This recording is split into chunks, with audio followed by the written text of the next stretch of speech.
A man asked the artist, "How do you make such beautiful things from stone?"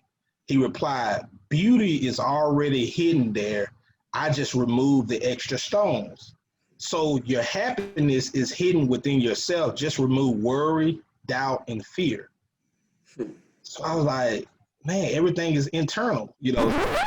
Let's face it, there's problems in this world.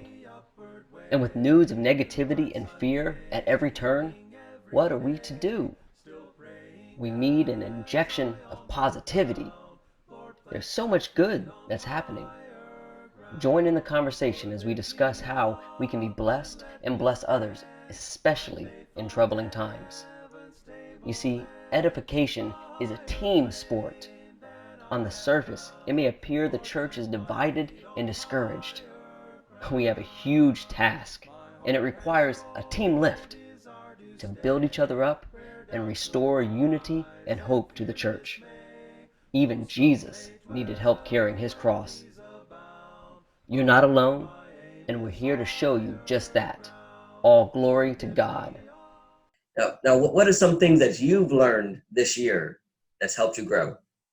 Man, here's what I learned is that pain is necessary. Adversity is necessary. Like, in order for me to get to heaven, it's imperative that I must go through suffering and pain. Like there's no other way around that. And I was like, man, that's that's we want it easy, but actually in order a guy told me if you do what is easy, your life will be hard. But if you do what is hard, your life will be easy. And he was speaking of more of from a long term, eternally perspective, So like if you live it up here and have it easy down here, guess what? You're gonna have it hard in the next life. But if you have it hard here, then you're gonna have it easy in the next life. And I was like, man. So he said, think about it. The hard that you experience here is only temporary. It's like a drop. It's like a speck of dust compared to eternity that's gonna be forever and never ending. So you don't want that hard, there. And so I like, man, I like, really our life is really but a vapor. So it's not what we suffer here is nothing in comparison to the happiness in eternity. So I'm like, man, I'm willing to suffer.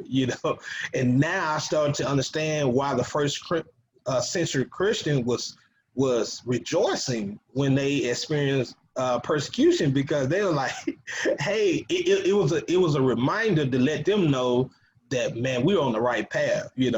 So like that's why the Bible said all that live godly in Christ Jesus will suffer persecution. And like it's almost like an indicator that if you're not suffering, then it's an indication that, well, if you're not suffering for doing good, rather, Right. because you suffer for doing wrong things. But if you're not suffering from just doing what is right, then it's an indication that you're not doing what is right sometimes. So Yes, yes. I had that revelation this year myself. With yeah. going through some really good times with my wife, Mm-hmm. and when we were out on our anniversary trip, Mm-hmm. we had some struggles, we had some arguments and some fights and things, and then I Mm-hmm. came to realize that it happens a lot. It does, but Mm-hmm. we always handle it like you said. If you handle it in the right way, it causes growth. It causes positive things to come from it. Mm-hmm. So I Mm-hmm. said to her, I like it when we fight. And she looked at Mm-hmm. me like I was crazy. What? Yeah. And I said, Yeah. because it always helps us grow. We always grow close Yeah. together at the end of it, Yeah. because we stick to certain principles. We stick to that, Yeah. that we make sure that we handle it. We handle each other patiently, that we don't let things go too long with us being angry at each other, and we try to work it all out before we Mm-hmm. do anything else. But that pain is so necessary for us to grow. So Mm-hmm. necessary. Mm-hmm. So what are some positive experiences or some good news that you've had in the past 6 months or so? Man, I'm not gonna lie to you. Um, it been really blowing my mind that a lot of people is now coming, like a lot of seeds that I planted of goodness into people, they're now coming back and like, man, you did this, and it really impacted my life. It was a couple that I went to school with, and they was going through a hard time, but I didn't know. I just thought they was going through a hard time financially. So like I reached out to them. I was like, "Is there anything that my wife and I can do for you?" Now, I was like, you know what? It just seems like, they just having a hard time, And so, the husband was like, man, no, not really. So I said, you know what? I said, I'm gonna send them a letter, and I sent them a small contribution, right? And I sent them a letter just saying like, I know how hard it can be. Here's some things that my wife and I experienced through our marriage. We done had ups and downs, and there's times that we even entertained divorce. We even probably wanted to go through it, but we were glad that we didn't. And a lot of time I told them that we, at the time that we wanted to do it, we were too poor. We couldn't even afford to, because they were like, y'all got kids, so you gotta have to have an attorney. She gonna have to have an attorney. We're like, how much an attorney? Like 2,000 plus. We're like, man, we don't have that, so we gotta stick it out, So I'm like, it's a blessing. It's a blessing in not having sometimes. And so like I told them that had we had finances, we probably would have ended up divorcing. But since we did not have, God knew that we didn't need to have at that time. And so that was the best thing, for us, that we didn't have. And what happened is it forced us to actually have to work it out, And so we ended up working it out. And man, we're glad that we didn't make a permanent decision off of a temporarily or a short time, decision off of that. And I was like, and I just wrote that to him, and I just expressed it. I'm like, look, it's going to be hard, but here's some things that you guys need to do, is that you got to ask yourself, who are you trying to please? Are you pleasing yourself? Or are you really trying to please God? And so like when you take away your feelings and only deal with the feelings of God, it really makes it easier to manage or to deal with another person. Because what happens is that when you look at, man, how do I treat God? Like, you're going to see that, like, you're very brutal to God. You're very abusive to God. You're very unholy. You're very disobedient. You're hard-headed. You're gonna find that you're lazy. You don't love him like you should, but yet he pours love continually to you. And when you start to look at it like that, it makes it easier to deal with someone else. So, and I just expressed that to them.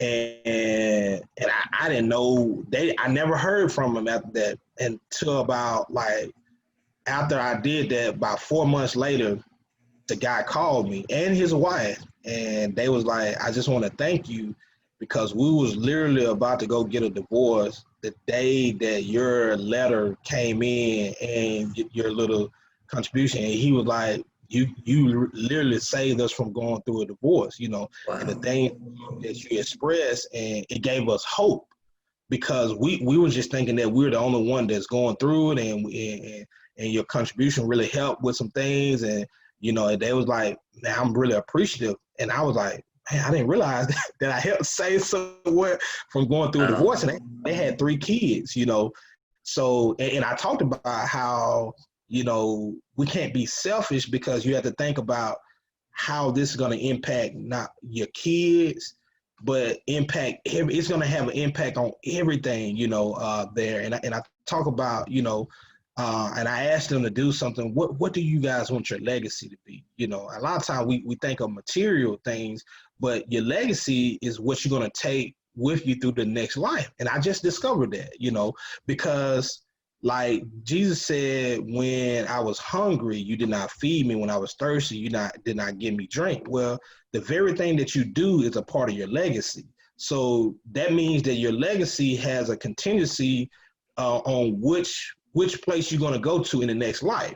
So that means that your legacy is going to always carry through, from this body into the next transitional body that we're going to be given. It's going to go with us, because our spirit. So what you do on this life is going to determine, is going to be carried with you into the next life. And so I was like, what do you want to be known for? You know, what do you guys want? You know, what do you guys want your marriage to be an example of a, you know, failure, that it caused more harm than good, that it caused your kids to permanent pain, that now I said these are some of the things that and I just list out a few things that I've spoken to kids that parents went through divorce. You know, a lot of them said that, you know, it led them to a life of darkness. You know, like they were just so angry, and because of that anger, they just acted out and did things that they probably never would have done had that not happened. You know, so it caused their kids a lot of pain, a lot of turmoil, and caused them to get on the wrong direction, all because of what their parents decided to do. You know, and so like I listed that out for them, and they really, you know, they said that they really appreciate it, and that's something that I was like, man, you know, it was like breathtaking for me, that those are the type of things that I value more than anything. You know, what I accomplish in this world is nothing, but to help a person stay married, you know, and stay together and to keep their family together, that is like super big for me. And that's one of my life goal, my purpose is to keep families together and to build strong families, because I see the schemes of the devil, is that his design is to attack the family, because when you break down the family, you have broken down everything. And now it makes it easier to attack the kids, because now the very people that has the most influence now has no influence over them now, because they have caused that child great pain because of their decision, you know. And that's why, see, they would have been getting a divorce out of hatred, not out of love. It was because they had hatred in their heart. But the Bible said love covers a multitude of sin. Love calls you to be on the cross, to say, I forget, Lord, forgive them, for they know not what they, that's love. That's hard to do. But guess what? It produces something far greater in the end result. So your kids are going to be more faithful. Your kids are going to have that reference. When they experience hardship, they know how to not forgive and release and give it to God. Man, I'm going to find ways to serve, you know, people that do me wrong. They're going to, because you have now been that example for them. And that's one of the things I've learned, you know, is even in the second one would have been like my kids. You know, like my kids are starting to take the very spirit of myself in far as giving. And like I started to see Haley did something very unique. This was when we first moved out here, man. We had so many things that happened. Like, it was just crazy. I had some stuff to get stolen. She broke her arm, broke both of her wrists, you know, so a hospital bill, you know, medical bills. And so it was a lot going on. So, and things was tight, you know, for us financial, per se. So we was like literally like on ramen noodles, just trying to, you know, just, you know, be modest and budget the best way we could. So, so Haley had got these bottles of water and these ramen noodles, and she wanted to take it. And I was like, where are you taking that to? She was like, you know, we've seen a lot of homeless people. And she was like, every time we come across, I want to give them, you know, this water and ramen noodles so they can have something to eat. And my first reaction was like, man, we can't afford that. We're barely making it. And I wanted to do that. I wanted to say that, but a part of me was like, hold on, let's just listen. I was like, well, why do you want to do that? She was like, well, we have a home and they don't, you know. And it was like, she was like, we got enough for 3 days, you know, so, you know, we have enough to eat today. And so she started to put things in perspective for me. And I was like, oh, man, you know, like I literally has forgotten. I have allowed the world to make me think that that God providing for me today is not enough. God had already provided for me today and the next day, but I wasn't satisfied with that. And so I wanted to hoard what I had and not give to others. And she taught me that lesson. And when she taught me that lesson, man, I was like really proud, because I said, she got it. That's the message of God, is that God is want us to find ways to give regardless, even when it doesn't look like we're able to give. Like the woman with the 2 mites, she gave all that she had, because I believe that she said, look, I have enough for today. Tomorrow will take care of itself. Whatever, if I need something tomorrow, then I believe that God will supply it for me. And that's the type of faith that God is trying to get us to.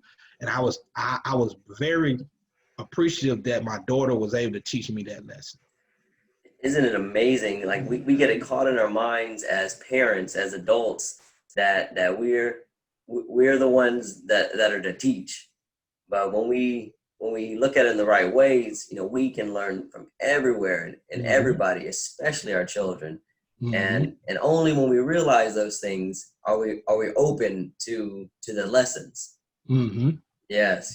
Thank you so much for sharing that. That's such an inspiring thing. It just makes me want to make sure I'm focusing on my children more. Yeah. You know. Yeah. And so another question here. So other than the Bible, what are 1 to 3 books? What are a couple books that have most impacted your life, or what is a book that you've given the most? It's a lot of them, because I like reading, but lately it's a book called Powernomics, and then the Black Label, White Wealth are 2 that I kind of like been fascinated with, but had the most impact was As a Man Thinketh and Blink. Those 2 books, and I'm starting to get more into the psychology of the brain, because I'm starting to find fascination with how the brain works. Like it started to fascinate me now, you know. So now I'm more studying the psychology of the human brain, and the subconscious and the conscious, how that works and how it parallels to the Bible. Like the Bible really speaks a lot into the subconscious and the conscious, but we never really go that deep into it to really break it down. Like when it talks about the heart, you know, Right. What is the heart? It's filled with the emotion, you know, love is an emotion, you know, all these things are emotional. Well, what category does that fall into, the conscious or the subconscious, you know, and things like that. And, you know, like when the Bible used like your spirit and your soul, what is that dealing? What part of your consciousness is that? Is that your subconscious, or is that your conscious? And so by knowing that, you can understand the Bible a little bit better, knowing which realm and how do the conscious works and how do the subconscious works in our mind, you know. And so I was like, so it's easy. So you look at the conscious as like when it talks about love, that is the conscious part. The subconscious is what's not seen. So that's more of your spirit, you know, things that really, and that's why God, you know, talks about how you need to guard your heart, you know, like when he's talking about guard your conscious mind, because once it passed by your conscious mind to your subconscious, that's nothing. Like once it get downloaded in your subconscious, really your subconscious does not care whether it's good or bad. It's going to grow it no matter what. So if you plant bad, your subconscious is going to produce that. It's going to mass produce that. Whatever you download into it, it's going to produce that. And that's why your conscious has the ability to reject things. But once you allow it to go into your conscious and download into your subconscious, now that's where everything is going to be manufactured now, you know. So you know, that's why the Bible talks about what goes in the man doesn't defile what comes out, because what comes out is in that subconscious, and now you have allowed that to be your manufacturer of bad things, you know. So it just, you know, I've been fascinated with it, you know, and it kind of helps me to understand. And those books you mentioned, even that title, "As a Man Thinketh," is a quote from the Psalms, and that's by James Allen, right? And then you said Blink, right? That's a Malcolm Gladwell book. Okay. Yep. All right. Check Yep. those out. Excellent reads. Excellent reads. Yeah. So, Yep. so what failure or apparent failure has set you up for later success?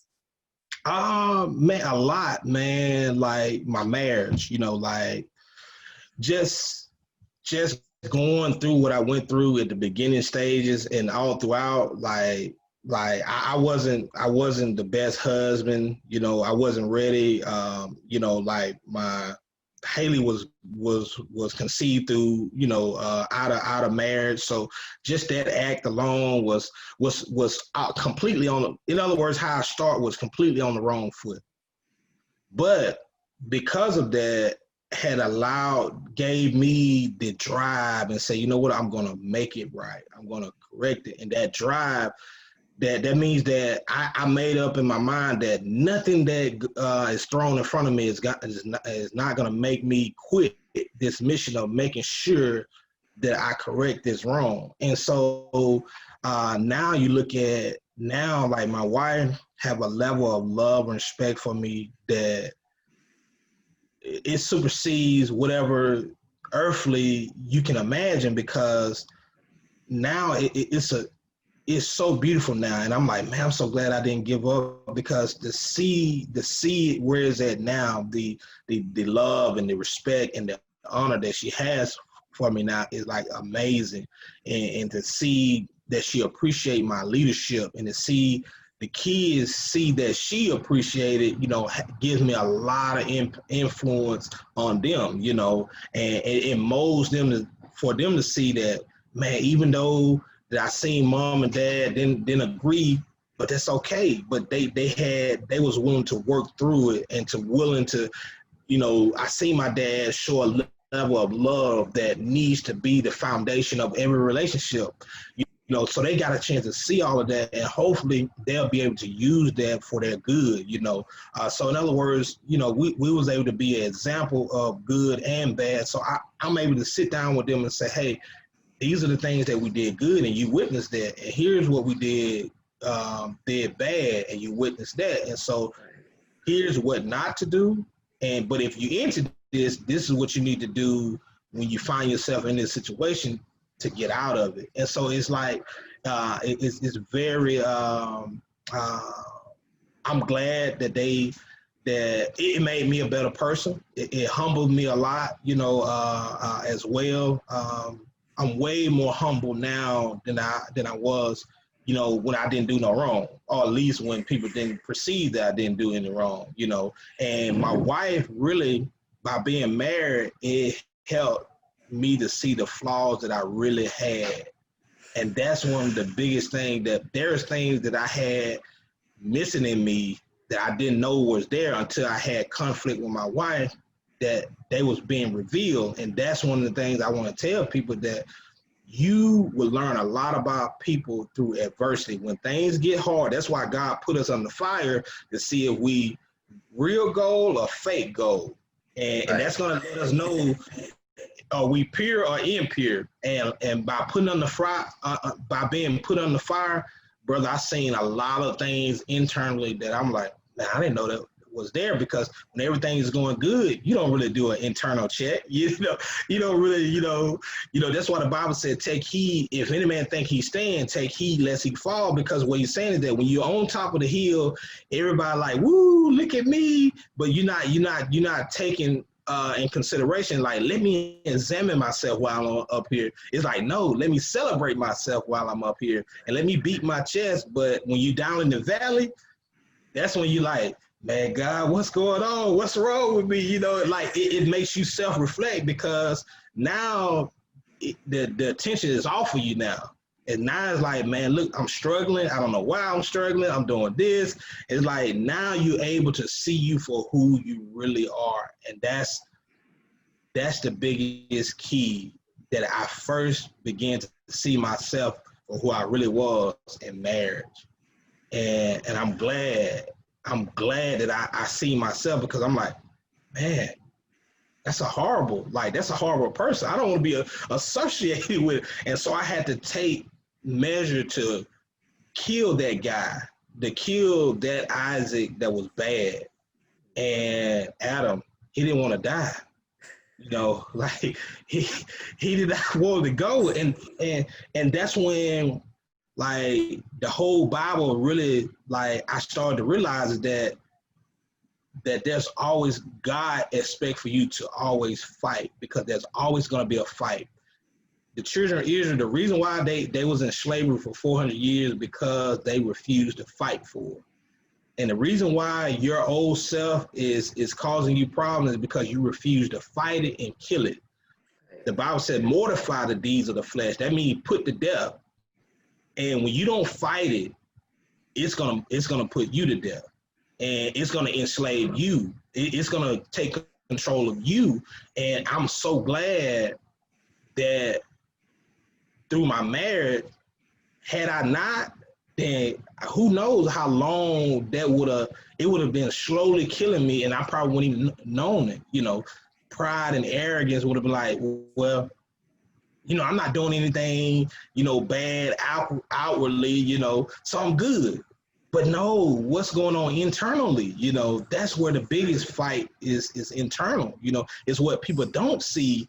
That's where the problem is. In my life, my wife was allowed to be I believe an instrument of the Lord to reveal and to bring to light the things that was in the dark that I refused to go in the dark and really look at and to evaluate myself and you know that's why the Bible said let a man examine himself. Well, I didn't want to do a thorough examination because I didn't want to see that. I didn't want to accept that for that's who I am. So a lot of times when you don't want to see yourself for what you really are, you tend to avoid it. You tend to look over it. And you only want to see the good things, but you never want to deal with the bad things. And I'm glad that I got a chance to deal with my bad self so I can literally control it and to put it to death, you know. So. Excellent. You're giving me all kinds of nuggets. I'm gonna have to go through this and write all kinds of notes. I got lots of stuff to work on myself too. Are there any quotes that you think of often or you live your life by? Yes, man. I'm glad you. I got a lot of them, man. Let's hear some. This is something that I remind myself daily. A man asked the artist, "How do you make such beautiful things from stone?" He replied, "Beauty is already hidden there. I just removed the extra stones." So your happiness is hidden within yourself. Just remove worry, doubt, and fear. So I was like, man, everything is internal, you know. So the second one that I like is that the strange thing about faith and fear, they both demand you believe in something that you cannot see. So faith and fear, they both demand that you believe in something that you cannot see. So which one are you going to choose? Are you going to choose faith or are you going to choose fear, you know? So and another one that I like that my daughter she actually helped me to see this, that she said that love should be first seen and felt before it is heard. And I was like, man, that's powerful. And I began to think of the Lord. Like you think about it, before, look at Jesus. You would never really see what Jesus said to the people, I love you guys. But what you've seen first is that he healed people, fed people. And like, you never hear him actually say, I did this because I love you. Like, he never said those words until later, you know, like you hear that, you hear that he's telling people after he's dead that, man, I done all this because I love you guys, you know? And so, and that's when I was like, man, that's powerful. Like oftentimes you look at the life of Jesus that he would never offer critique to anyone until he first established that he loved them. That means by doing something for them first before he actually offered any critique. And I said, that's going to be my mission. So like even with brethrens, you know, like we have like conservative liberal churches of Christ, you know, you have that, and I've been very, you know, having some level of success with how to deal with brethren that I disagree with. You know, I said, I'm not going to talk to them about what I disagree with them about. I'm going to find a way to serve them.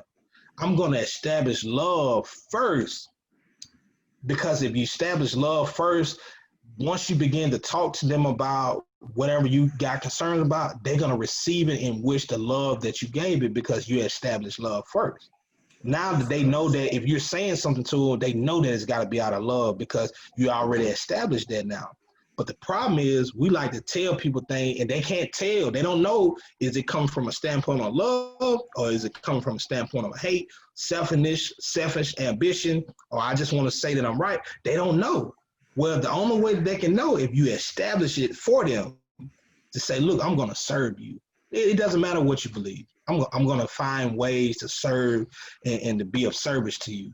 And I'm not going to lie to you, Adam, like there's a lot of people that have changed their belief because I just set out to just serve. And then I said, hey, let's talk about these things, you know, later, you know, 6 months to a year down the road. And, you know, a lot of other brethren didn't like the method, which you know, you don't have to do it. You know, they think that, you know, like, man, we just need to talk to them about that. You know, what's the perception? It's like, no, see, I'm thinking about self now, because God says that you can have everything in the world. You can do a lot of great works, Adam. You can do a lot of great things. You can heal people. You can give the most powerful sermon. But the Bible said if you don't have love, you have nothing.